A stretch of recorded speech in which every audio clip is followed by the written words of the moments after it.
All right, welcome to the Pro Podcast with John Smoltz. We're here at Indian Wells. I've got a treat for you. This is going to be our first podcast. I've got José Álvarez and J-Dawg, and we're going to get a chance to learn a little bit about J-Dawg and his journey with José. On behalf of the Pro, we got a tournament coming on, and José's playing in it, and we had a Pro-Am today. So, José, why don't you tell a little bit of the story of J-Dawg and where he's at in his golf career? Yeah, J-Dawg, met him about 16 years ago. We were playing in a Pro-Am in Hilton Head, South Carolina. It was right after the Champions Tour played, actually at the course that we're going to be playing in May, in Savannah Harbor. And I was with FCA at that point in time, and the executive director said, hey, I need you to play with this group. Somebody didn't show up. He says, they're pretty good golfers. You're going to enjoy meeting them. Well, we get on the first hole, and I meet his dad, Jerry. I meet Jeremy, and I don't even remember who our pro was, but J-Dawg hits, and he wasn't nicknamed J-Dawg then. Toby Mack gave him that name at FCA camp probably about 10 years ago. So anyway, we get on the hole, and I watch him hit the ball, and he hits it pretty good, hits it in the fairway, hits it close to the green, chips up on a par 4, so he's got about a 15-foot putt for birdie, or for par. He lines up left and pulls it. Well, he does this 4 holes in a row, and his dad would always caddy for him, and J-Dawg would hit his driver, and after he hits the driver, he'd just hold the club out here like this for his dad to take.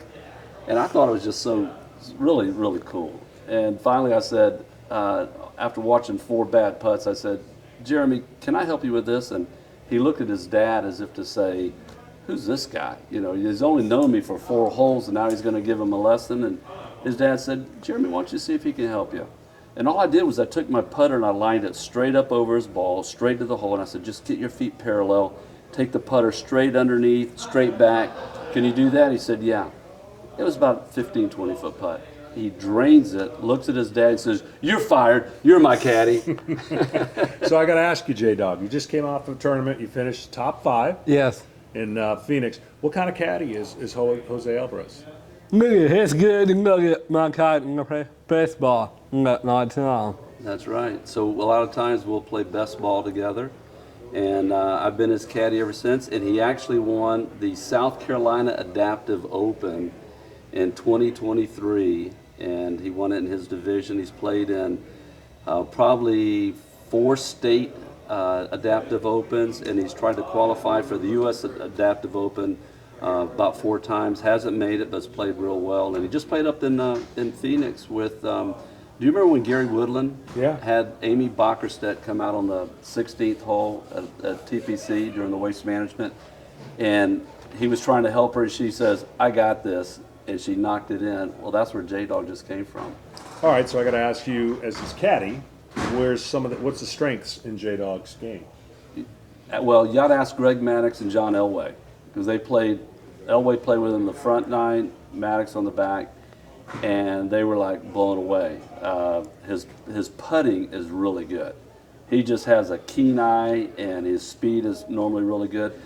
Case in point, they picked up Maddox, John Elway and I finished on hole 1, and so Maddox and Darren Payne played with him on hole 2, and actually took Mad Dog's drive, and J-Dawg hit it long and left, but it's on the green.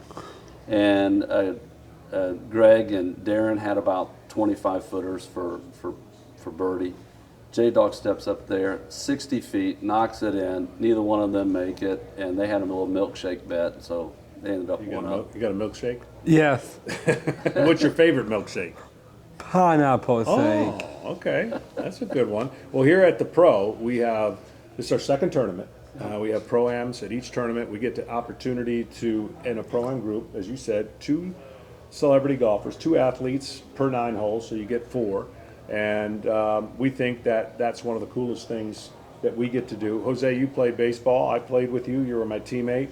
And now you get a chance to do things like this, but also tell us a little bit about links and what you're doing in links. Yeah, so, as I mentioned, when I first met Jeremy, I was with FCA Golf serving as a chaplain out on the PGA's Korn Ferry Tour for about 15 years. And in 2022, right after the movie The Mulligan came out, written by Wally Armstrong, a book, and made into a movie with Pat Boone and Jim Nance.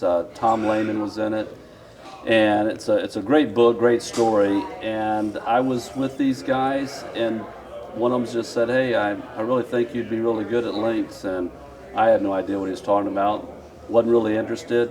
But about 3 months later, things just kind of came together and came on board with the Lynx Players International. It's actually based here now in the Palm Desert area. And so I really set up fellowships in like country clubs where we just, we look at the life and the words. Is Jesus someone that we should trust and follow? Was he really resurrected? And we really believe that he was someone that we should trust and follow. And his life and words still have meaning 2,000 years later. So J-Dawg, J-Dawg loves God. Love hearing this young man pray. He's the funnest guy to be with, and he's really what we call our LINKS, and LINK stands for Love God and Others. Think what this world would look like if we just did that.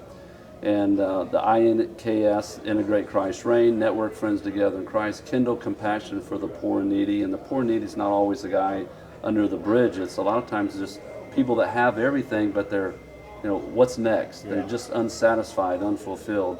And then S is share Christ in the great game of golf. So I get to caddy for him anytime I can. I do it. One of the fun things that you'll see about J-Dawg is that he loves life. Now look, you're a pretty cool guy and you're in the Hall of Fame. But do you have a golf course named after you? I do not. Yeah. Don't tell me you have a golf course named after you. Well, show me your sleeve, J-Dawg. Jeremy's Creek, right there. Whoa. 9-hole course in Lamar, Missouri.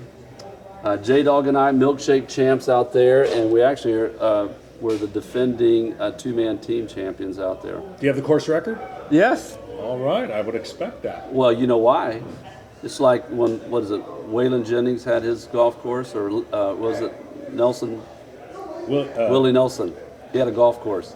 Yeah. They asked him what's par on this hole. He says, whatever I want. J-Dawg has a line. It's your course, what? My rules. My course, my rules.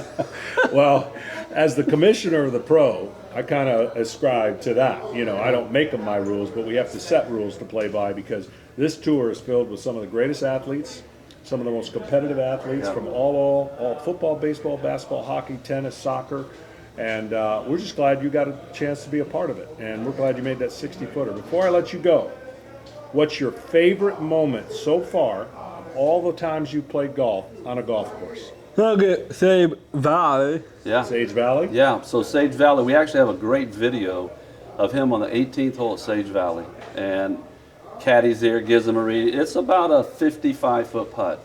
And it just drips in like syrup going off your waffle. And to see him run up and dance. But he's played with Gary Player. He's played with some of the greats. Met Jack Nicklaus. He gets, I'm telling you, that's why all these guys here have just treated him like a king, and they love him, because he's just a guy that, if all of us played golf with his attitude, Oh, yeah. we'd enjoy it so much more. Well, I can tell you, it's your attitude and your zest for life. He speaks about it all the time, all right? Now, I don't know if he's the greatest caddy in the world, but I know he loves caddying for you. And Well, so- J-Dawg, what do we say when we always hang up the phone? I say, you're the best pro ever. I've been calling him the pro Yeah. before the pro was a pro. Are we okay with the name, the pro? Are you okay with it? Yes. Okay. We're going to get some royalties, but that's okay for later, right? Yeah, so I'll say, you're the best pro ever, and what do you tell me? The best caddy ever. Well, that's a great way to have our first segment and a great way to end. Thank you for being here at Indian Wells playing in our Pro-Am. Jose's going to compete. I'm going to compete. And that is our first segment of the Pro Podcast with John Smoltz.